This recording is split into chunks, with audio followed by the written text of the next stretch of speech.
मेरा नाम फैसल है और मेरी उम्र 18 साल है। मेरी खाला बहुत खूबसूरत थी। वो मेरा बहुत ख्याल रखती थी, लेकिन मैंने कभी नहीं सोचा था कि मुझे अपनी खाला को इस तरह देखने का मौका मिलेगा। मुझे नहीं पता था कि जिसने बचपन में मेरा इतना ख्याल रखा, उसका मुझे देखने का नजरिया इस तरह बदल जाएगा। एक बार मेरे वालिदीन 3 महीनों के लिए सऊदी अरब चले गए। इस वक्त मेरी अम्मी ने घर का काम करने के लिए एक नौकरानी रख ली थी। दूसरे दिन सुबह के वक्त घर की घंटी बजी। इस वक्त मेरी अम्मी और अबू सऊदिया जाने के लिए घर से निकल गए थे। जैसे ही मैंने दरवाजा खोला तो देखा कि मेरे सामने एक बहुत ही खूबसूरत औरत खड़ी थी। वो मुझसे कहने लगी कि इस घर में एक नौकरानी की जरूरत है ना। मैंने कहा, हाँ, मेरी उम्मी ने आपको बुलाया होगा। फिर मैंने उस औरत को फौरन अपने घर के अंदर बुला लिया। वो औरत कुछ ज्यादा ही तेज निकलती थी। जितनी वो देखने में खूबसूरत थी, इतनी ही वो चालाक भी थी, क्योंकि उसे फौरन पता चल जाता था कि घर में क्या चीज कहाँ रखी हुई है। फिर मैंने अपनी अम्मी को फोन करके बताया कि घर पर एक नौकरानी आई है, तो अम्मी ने कहा कि हाँ, उसे मैंने ही तुम्हारी मदद के लिए भेजा है। नौकरानी के आने की खबर सुनकर अम्मी की भी फिक्र दूर हो गई। दिन भर के काम के बाद जब शाम को नौकरानी को काम से छुट्टी का वक्त हुआ, तो उस वक्त नौकरानी कहने लगी, फैसल, मैं सुबह से तुम्हारे साथ हूं, लेकिन तुम अभी भी मुझे पहचान नहीं पाए। इसकी बात सुनकर मेरे चेहरे पर एक बड़ा सवाल खड़ा हो गया। तब मैंने उससे कहा कि मैं जानता हूं कि अब दूसरे के घर में काम करने वाली औरत हो। उसके अलावा आपकी दूसरी पहचान क्या हो सकती है? मेरे इस बात पर वो कहने लगी, मैं उस घर में नौकरानी बनकर जरूर आई हूं, लेकिन उससे पहले मैं तुम्हारी मन बोली खाला के नाम से जानी जाती थी। मेरा नाम कलसूम है। मैं तुम्हें बचपन में बहुत खिलाया करती थी। मुझे अब समझ में आया था कि मेरी देखभाल के लिए मेरी अम्मी ने खाला को मेरे पास भेजा था, लेकिन ये बात मुझे पता ही नहीं थी। मुझे नहीं पता था कि कलसूम मेरी खाला है। जब बच्चा बड़ा हो जाता है तो उससे बचपन की बातें भी याद नहीं रहते। मुझे भी ऐसा ही हुआ था, लेकिन मुझे उनका नाम याद था। इसलिए जैसे ही कलसूम खाला ने मेरा हाथ पकड़ा, तो मुझे उसकी हरकत से एक अलग ही एहसास होने लगा। इस दिन में इतने सालों के बाद अपनी मनबोली खाला से मिला था, इसलिए मैं बहुत खुश था। जब उन्होंने देखा कि मैंने उन्हें पहचान लिया है, तो उनके चेहरे पर भी मुस्कुराहट आ गई थी। इस वक्त शाम के 8 बज रहे थे, तो मैंने खाला से कहा कि अब घर का सारा काम हो गया है, तो अब आप जा सकती हैं, लेकिन कल वक्त पर काम पर आ जाएंगी। मेरी बात सुनकर वो कहने लगी, फैसल बेटा, मेरे पास रहने के लिए ना घर है। अगर आप मुझे कुछ पैसे कम भी दोगे तो भी चलेगा, लेकिन अगर मुझे रहने के लिए कमरा दे दो तो वो अच्छा रहेगा। उसकी बात सुनकर मैंने अपनी उम्मी को फोन किया और उसके बारे में सब कुछ बता दिया। तब उम्मी ने कहा कि हमारे घर में बहुत कमरे खाली पड़े हैं, तुम इनमें से एक कमरा उसे दे दो। अगर वो घर में रहेगी तो वो तुम्हारा ख्याल अच्छे से कर दिया करेगी। तुम्हें भी बहुत ज्यादा काम करने की जरूरत नहीं पड़ेगी। अम्मी की बात मानकर मैंने उन्हें घर में एक कमरा दे दिया। वो अपने साथ कोई भी सामान लेकर नहीं आई थी, इसलिए मैंने उन्हें अम्मी की कुछ पुरानी साड़ियां दे दें। फिर मैंने उनसे कहा कि अम्मी के कमरे में आप अपने कपड़े बदल लेना। इतना कहकर मैं कमरे से बाहर आ गया। कुछ देर के बाद मैं अम्मी के कमरे में वापस चला गया, क्योंकि मुझे इनके कमरे से चार्जर लेना था। इस वक्त मैं भूल गया था कि खाला कमरे में कपड़े बदल रही हैं। जब मैंने खाला को कपड़े बदलते देखा तो मैंने अपनी आंखें बंद कर लीं, लेकिन खाला को मुझे देखकर कोई शर्म नहीं आई। वो चुपचाप अपने कपड़े पहन रही थीं। फिर उन्होंने कहा कि फैसल, यहाँ आओ, मेरे सामने बैठो और मुझे बताओ कि तुम्हारी अम्मी का ये सॉट मुझ पर कैसा लग रहा है। जब वो अपने कपड़े बदल रही थीं, तब भी वो मुझे अपने पास बुला रही थीं, लेकिन मुझे ये सब अच्छा नहीं लग रहा था। खाला देखने में बहुत खूबसूरत और जवान लग रही थीं। वो एक जवान लड़की की तरह लग रही थीं। कुछ ही देर में वो मेरी अम्मी की साड़ी पहनकर उनके कमरे से बाहर आ गईं। इस पुरानी साड़ी में खाला बहुत खूबसूरत लग रही थीं। ऐसे ही कुछ दिन बीत गए। उनके काम पर आए 10 दिन हो गए थे। फिर उन्होंने मुझे अपने बचपन की यादों के बारे में बताने लगे। मुझे बचपन की बातें याद आने लगी थीं। इस वक्त मैं बहुत ही मासूम हो गया था, क्योंकि बचपन की यादें ही ऐसी होती हैं। खाला ने मुझे बचपन की यादें दिलाकर मुझे थोड़ा परेशान कर दिया था। एक दिन मैं नहाकर अपने कमरे में कपड़े बदल रहा था। तभी खाला वहां आ गए और कहने लगे, फैसल, लो आज मैं तुम्हारे पाँव की तेल से मालिश कर देती हूँ। खाला की ऐसी बातें सुनकर मैं बिल्कुल हैरान हो गया। मैंने कहा, नहीं खाला, मैं खुद ही कर लूंगा, मुझे दूसरों से शर्म आती है। मेरे बार बार मना करने पर भी वो मुझे मालिश के लिए जद करती रहीं। मैंने सोच लिया था कि खाला चाहे कितना भी जोर लगा ले, मैं उनसे मालिश नहीं करवाना चाहता था, क्योंकि अब मैं बड़ा हो गया था तो मुझे शर्म आती थी। मैंने एक नजर खाला को गौर से देखा। वो उदास होकर वहीं बैठ गई थीं। फिर उन्होंने मुझसे कहा कि तुमने मेरे हाथ से मालिश नहीं करवाई, लेकिन मुझे कपड़े पहना दो। मैं चुपचाप उनके सामने अपना सिर झुकाकर उन्हें अपने कपड़े दे दिए। फिर वो मुझे कपड़े पहनाने लगे। वो मुझे कपड़े पहनाने के बाद मेरे बाल भी बनाने लगे। उस वक्त मेरे मन में खूबसूरत खाला को देखकर कई तरह के ख्यालात आ रहे थे। मैं उनके साथ कुछ भी बुरा नहीं सोच सकता था। एक दिन मैंने खाला से कहा कि आप इस घर को अपना ही समझें। फिर वो वैसे ही रहने लगे जैसे सच में वो उनका अपना घर हो। एक दिन शाम को मैं दोस्तों के साथ एक पार्टी में जा रहा था। फिर खाला ने मुझसे पूछा कि तुम कहाँ जा रहे हो। मैंने उनसे कहा कि मैं एक पार्टी में जा रहा हूं। इस पर वो कहने लगे कि तुम मेरे साथ घर में अकठे रहते हो और पार्टी में अकेले जा रहे हो। कभी कभी मैंने खाला से कहा कि मैं आपको बाहर घूमने के लिए ले जाने को तैयार हूं, लेकिन तुम अच्छे से तैयार होकर एक पाकिस्तानी हरनी की तरह मेरे साथ चलना होगा। मेरी इस बात पर खाला तैयार हो गईं। फिर मैंने अम्मी के कमरे से एक अच्छी साड़ी निकालकर खाला को दे दी और कहा कि उसे पहनकर अच्छे से तैयार हो जाओ, क्योंकि वहां पार्टी बड़ी शानदार थी। जब वो तैयार होकर अम्मी के कमरे से बाहर आए तो इन्हें देखकर मेरी आंखें चमक उठीं, क्योंकि खाला की खूबसूरती की चमक ने मुझे चौंका दिया था। मुझे लगा कि वो उम्रदराज औरत हैं, लेकिन वो तो बहुत ही जवान लड़की की तरह खूबसूरत लग रही थी। वो मेरी अम्मी के कमरे से पूरी साड़ी नहीं, बल्कि उनकी आधी साड़ी पहनकर आई थीं, और उन्होंने मेकअप भी किया था, जिससे वो देखने में बहुत ज्यादा खूबसूरत लग रही थीं। आज मैंने एक ऐसी हूर को देखा था जो आधी साड़ी में एक अलग ही अंदाज में नजर आ रही थी। वो बिल्कुल भी 35 साल की नहीं लग रही थीं, क्योंकि इस साड़ी में उनका जिस्म भी बहुत नाजुक और खूबसूरत लग रहा था। जैसे ही मेरी नजर उनके वजूद पर पड़ी तो मैं शर्म से अपना सिर झुका दिया। फिर जैसे ही खाला मेरी तरफ बढ़े तो उनका पांव फंसल कर ईड़ी वाले सैंडल से निकल गया और वो मेरे ऊपर आ गए। अब उनके जिस्म की खुशबू मेरे चारों तरफ फैल गई, जिससे मेरे वजूद में एक अजीब सी हलचल पैदा होने लगी। मुझे ऐसा लग रहा था जैसे आज मेरी दुनिया ही बदलने वाली है। मैंने खाला को अपने ऊपर से उठाने की कोशिश कर रहा था, लेकिन खाला मेरे ऊपर से उठ नहीं पा रही थी। फिर मेरी हालत बिगड़ने लगी। मुझे कुछ अजीब सा महसूस होने लगा। तब मुझे भी होश न रहा और मैंने उन्हें धक्का देकर अपने से दूर कर दिया। मैंने उनसे कहा कि आपने जो सजावट अपने ऊपर की है, उससे आप एक मॉडल की तरह नजर आ रही हैं। मैंने कहा कि आप अपना ईड़ी वाला सैंडल उतार कर रख दें। फिर मैंने अपनी अम्मी का एक सादा सा सैंडल दिया जो बगैर ईड़ी के था। उसे ही खाला ने पहनकर मेरे साथ चलना शुरू कर दिया। जब हम दोनों कार में बैठकर पार्टी के लिए निकले तो मेरी नजर खाला के ऊपर ही थी। पार्टी में भी मेरे दोस्तों को लगा कि वो मेरी गर्लफ्रेंड है। सच में खाला मुझे गर्लफ्रेंड की तरह लग रही थी, इसलिए पार्टी में मेरे तमाम दोस्तों ने सोचा कि वो मेरी प्रेमिका है। इसने गलत फहमी दौर करने की बजाय और शबे पैदा कर दिया था। मेरे तमाम दोस्तों से उन्होंने बताया कि मैं फैसल की दोस्त हूं। जब हम पार्टी से निकले तो मैंने उनसे पूछा कि आपने ऐसा क्यों किया। फिर वो बोले, तुम्हारा चेहरा तो तभी देखने के लायक था जब तुम्हारे दोस्तों ने सोचा कि मैं तुम्हारी गर्लफ्रेंड हूं, और मैंने ये तुम्हारे चेहरे पर देख सकती थी।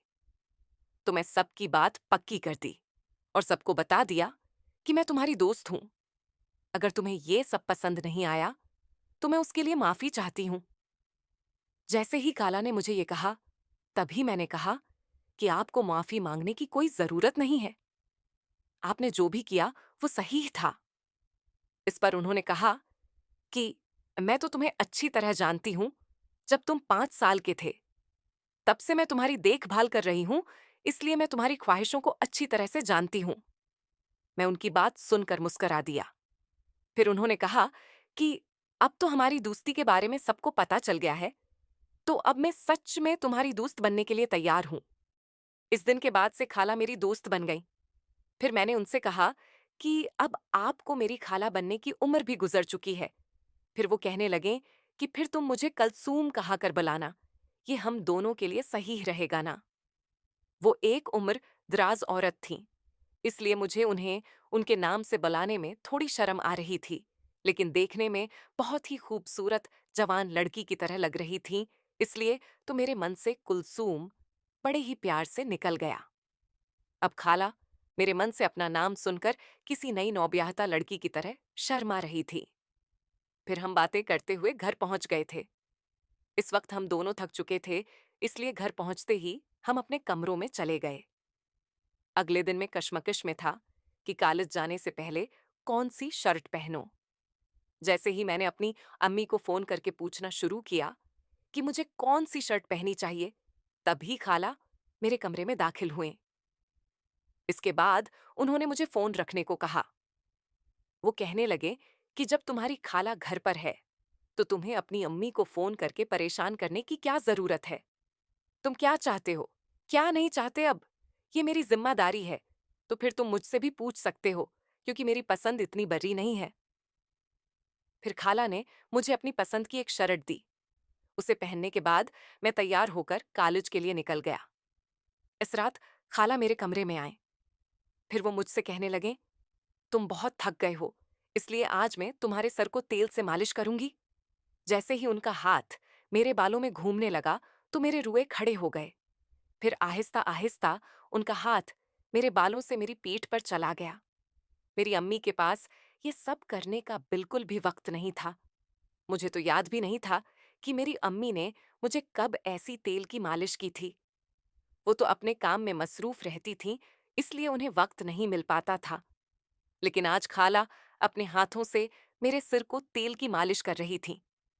जब वो मालिश कर रही थीं, तो मुझे गहरी नींद आ गई। अगले दिन जब मैं उठा, तो मैंने देखा कि खाला मेरे पांव के पास ही सो रही थीं। ये देखकर मैं घबरा कर उठ बैठा। फिर मैंने खाला को भी जगाया। मैंने उनसे कहा कि आप यहाँ मेरे पांव के पास क्यों कर रही हैं? उन्होंने कहा कि कल जब मैं तुम्हें तेल की मालिश कर रही थी, तो मेरी भी आंख लग गई थी। आज सुबह खाला ने मुझसे एक सवाल किया, जिसने मुझे सोचने पर मजबूर कर दिया। उन्होंने कहा कि रात को कुछ देर के लिए मैंने तुम्हारे कुंधे पर हाथ रखा था, जिससे तुम जल्द सो गए। क्या तुम्हारी अम्मी तुम्हें वक्त नहीं देती? क्या तुम्हें कभी मालिश नहीं कराई गई?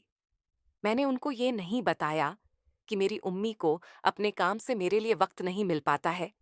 उन सब के बजाय मैंने उनसे कहा कि ऐसा कुछ नहीं है, मेरी उम्मी मेरा बहुत ख्याल रखती हैं। फिर खाला ने अपना सिर हिलाया और बाहर चली गई। कुछ ही देर में हम दोनों नाश्ते की टेबल पर बैठे थे, तभी घर की घंटी बजी। अम्मी अबू दोनों खड़े थे। मैं अपने वालिदीन को देखकर बहुत खुश था। जब उम्मी और अबू दोनों घर आए, तो अबू की नजर भी कलसूम खाला के ऊपर ही थी। वो इन्हें ऊपर से नीचे तक देख रहे थे और खाला भी बहुत खूबसूरत लग रही थीं। अबू की नजरें इन पर से हटाने के लिए मैं अबू के गले से लग गया। अम्मी कलसूम को बहुत अच्छे से जानती थीं। मैंने अबू को फिर से अलग ही नजर से कलसूम की तरफ देखते जा रहे थे। इस वक्त मुझे समझ नहीं आ रहा था कि वो उन्हें इतने ध्यान से क्यों देख रहे हैं। उनका इस तरह से कलसूम को घूरना मुझे परेशान कर रहा था। रात को खाना खाने के बाद वो अपने कमरे में चले गए, लेकिन कलसूम खाला अभी कच्चन की सफाई कर रही थीं। कच्चन की सफाई करने के बाद वो अभी अपने कमरे में चली गईं। कुछ देर बाद में उनसे मिलने के लिए उनके कमरे में चला गया, क्योंकि आज हमारे पास कहने को कुछ तो था। खाला मुझे अपने कमरे में देखकर चौंक गईं। फिर मैंने उनसे कहा कि आपको इतना डरने की जरूरत नहीं है, मैं हूं आपका फैसल। इस पर खाला कहने लगे कि तुम इतने अचानक से आए कि मैं थोड़ा डर गई। फिर वो पूछने लगे कि बताओ, कुछ काम था क्या? मैंने कहा, नहीं खाला, कोई काम नहीं था। हमने आज ज्यादा बातें नहीं की थी, इसलिए मैं आपसे मिलने आ गया। फिर उन्होंने कहा कि ठीक है, अगर तुम्हें मेरी जरूरत हो तो आधी रात को भी मुझे फोन कर सकते हो। मैं तुम्हारे लिए ही यहां मौजूद हूं। वो मुझसे कोई सवाल नहीं कर रही थी, मेरी बात मान गई। फिर मैं जल्दी उनके कमरे से निकलकर अपने कमरे में चला गया। अगले दिन सुबह के 9 बज रहे थे, लेकिन अबही यक अभी तक नाश्ता नहीं बना था, जबकि खाला हर दिन मेरे लिए 8 बजे नाश्ता बना देती थी। आज 9 बजे तक मुझे नाश्ता नहीं मिला, इसलिए मैं किचन में ये देखने के लिए गया कि नाश्ते में देर क्यों हो रही है। मैं जैसे ही किचन में गया तो देखा कि खाला अपना चेहरा नीचे किए हुए खड़ी थीं। वो गहरी सोच में पड़ी हुई थीं। मैं उनसे पूछा कि क्या हुआ? फिर वो कहने लगे कि तेरे अबू, वो आगे कुछ कहने ही वाली थीं कि तभी अबू रसीवई में आ गए। अबू को देखकर उन्होंने अपना सर मेरी तरफ से घुमा लिया। कल जब से अबू घर आए थे, तब से अबू की नजर कलसूम पर थी। मैं उनकी बड़ी नजर साफ देख सकता था। कलसूम खाला सिर्फ मेरी खाला नहीं थी, बल्कि अब हमारे दरमियान तो दोस्ती हो गई थी। मैं उनके साथ इस तरह परेशान होते नहीं देख सकता था। इसलिए मैं जानना चाहता था कि एक दिन में अबू उनके साथ ऐसा किया कि वो इतनी डर गई थीं। आज रात सोने के लिए मैं अपने कमरे में चला गया, लेकिन मेरा मन बेचैन हो रहा था। मैंने सोचा कि कलसूम खाला से मिलना चाहिए, इसलिए मैंने अपना कमरा छोड़कर सीधा कलसूम खाला के कमरे में चला गया। जब उनके कमरे के पास पहुंचा तो देखा कि मेरे अबू कलसूम के कमरे में थे। उन्होंने उनके हाथों में ढेर सारे पैसे रखे थे। ये देखकर मुझे लगा कि कहीं अबू ने कलसूम खाला के साथ कुछ गलत तो नहीं कर दिया। मैं सोचने लगा कि अबू जी ने उन्हें अचानक इतने पैसे क्यों दे रहे हैं। इस वक्त अबू से कह रही थीं कि जब तक मैं फैसल से नहीं मिलूंगी, तब तक मैं इस घर से नहीं जाऊंगी। फिर मैं सोचने लगा कि शायद कलसूम खाला मुझसे प्यार करने लगी हैं, इसलिए बगैर वक्त बर्बाद किए मैं उनके कमरे में चला गया। मैंने अबू से कहा कि आप कलसूम खाला के साथ क्या कर रहे हैं? मैंने अबू से सवाल किया तो वहां अम्मी भी आ गईं। जब उन्होंने मुझे वहां देखा तो उनके चेहरे का रंग और चुका था। अम्मी और अबू जी के चेहरे पर परेशानी नजर आने लगी। फिर मेरे वालिदैन मुझसे कहने लगे कि तुम अपने कमरे में जाओ। मैंने उनसे कहा कि मैं यहाँ से कहीं नहीं जाऊंगा, क्योंकि मैं जानना चाहता हूं कि यहाँ क्या हो रहा है और आपने अपनी कलसूम खाला के साथ क्या किया है। तभी कलसूम खाला मेरे पास आईं और मेरे गले से लगकर रोने लगें। फिर वो मुझसे कहने लगें कि फैसल, एक तुम ही हो जो मुझे समझते हो। जब से मैं घर में आई हूं, तब से मैं तुम्हें उन लोगों के बारे में सच्चाई बताना चाहती थी, लेकिन इतना कहकर कलसूम खाला मुझसे चमट कर रोने लगे। मैंने भी अपने वालदेन के सामने उन्हें अपनी बाहों में ले लिया और अपने वालदेन से कहा कि अगर आप किसी गरीब मुलाजमा के साथ कुछ भी बरा करेंगे तो मैं बर्दाश्त नहीं करूंगा।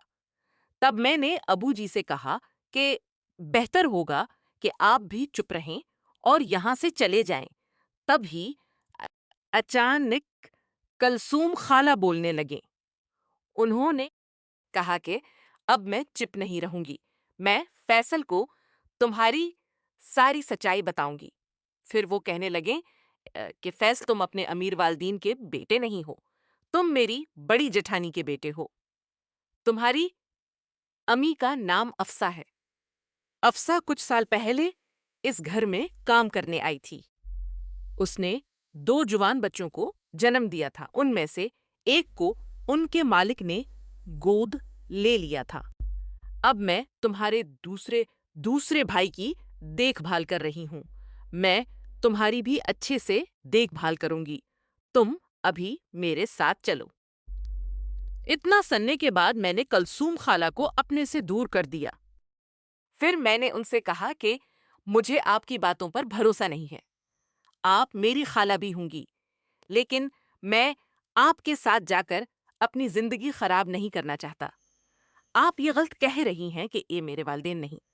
आप उन्हें धमकी दे रही हैं कि आप उन्हें सच बता देंगी। मैं उनका बेटा नहीं हूं।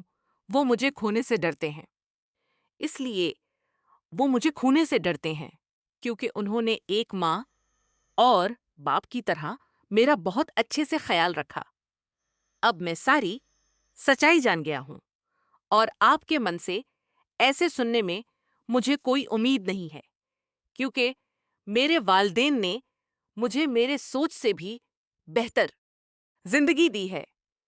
फिर अम्मी और अबू जी खाला को पुलिस के हवाले करने जा रहे थे, लेकिन मेरे जड़वा भाई की वजह से खाला ने इससे छुटकारा पा लिया, क्योंकि वहां इसकी देखभाल वही कर रही थी। ऐसे ही कुछ पैसे उन्होंने कुछ साल पहले मेरे वालिदैन से लिए थे। मेरे जन्म के बाद मेरी हकीकी अम्मी का इंतकाल हो गया था। उन्होंने मेरे बड़े भाई की ठीक से देखभाल नहीं की और इसे अच्छी तरबियत नहीं दी थी, और इसीलिए आज खाला ने उधर उधर से चोरी करके पैसे कमाकर अपना गुजरा कर रही थी, और अभी वो मेरे वालिदैन से पैसे लौटाने के लिए ही आई थी। उन्होंने घर से कुछ महंगी चीजें भी चोरी कर ली थीं और वो भी वापस नहीं कर रही थीं। तो उन्होंने मेरे वालिदैन दे हैं मेरे वालिदैन से 10 लाख की मांग की थी, लेकिन इस बार मेरे वालिदैन ने उन्हें इतनी बड़ी रकम देने से इनकार कर दिया। इसलिए खाला धमकी दे रही थीं। अम्मी और अबू ने उन्हें कुछ पैसे देकर हमारे घर से बाहर निकल रहे थे, लेकिन उन्होंने मेरा भरोसा जीतने की अच्छी कोशिश की थी, पर जैसे ही उनकी सच्चाई सामने आई तो मेरे मन में उनके लिए वो सारा प्यार एक झटके में निकल गया। कुछ साल पहले मेरे वालिदैन ने मुझे गोद लेने के लिए कलसूम खाला को पैसे दिए थे, लेकिन वो मेरे बड़े भाई को अच्छे से परवरिश दे पाए। अगर उन्होंने संभाल कर रखे होते अगर उन्होंने संभाल कर रखे होते, अपने पैसे और वक्त की कद्र की होती, तो आज उनका बेटा बेहतर रास्ते पर होता और किसी अच्छे प्यास इंसान के रूप में इतना बड़ा नाम रोशन करता। लेकिन खाला ने ना तो इसे अच्छी जिंदगी दी और ना ही अच्छी तरबियत दी। इसलिए आज उन्हें झूठ बोलकर अपनी जिंदगी गुजारने का वक्त आ गया था। कहते हैं कि रिश्ते पैसों से कहीं ज्यादा अनमोल होते हैं, क्योंकि बच्चों को पैसों से अच्छा अच्छा खाना, अच्छा कपड़ा तो मिल सकता है, लेकिन बोलकर अब कुछ अच्छी तरबियत नहीं मिल सकती। झूठ बोलकर अब कुछ वक्त के लिए वो सब सखा सकते हैं, लेकिन फिर एक वक्त के बाद इससे कहीं ज्यादा आपको अपने किए पर शर्मिंदा होना पड़ता है, क्योंकि झूठ की उम्र ज्यादा नहीं होती। इसलिए आप अपनी जिंदगी में अपने जाती फायदे के लिए रोजाना कितने ही झूठ बोलते हैं? क्या ऐसा करना दुरुस्त है? कमेंट बॉक्स में अपनी राय का इजहार जरूर कीजिएगा। कहानी अच्छी लगी हो तो लाइक, सब्सक्राइब और शेयर कर देना। मिलती हूँ एक नई कहानी में। तब तक के लिए अल्लाह हाफिज।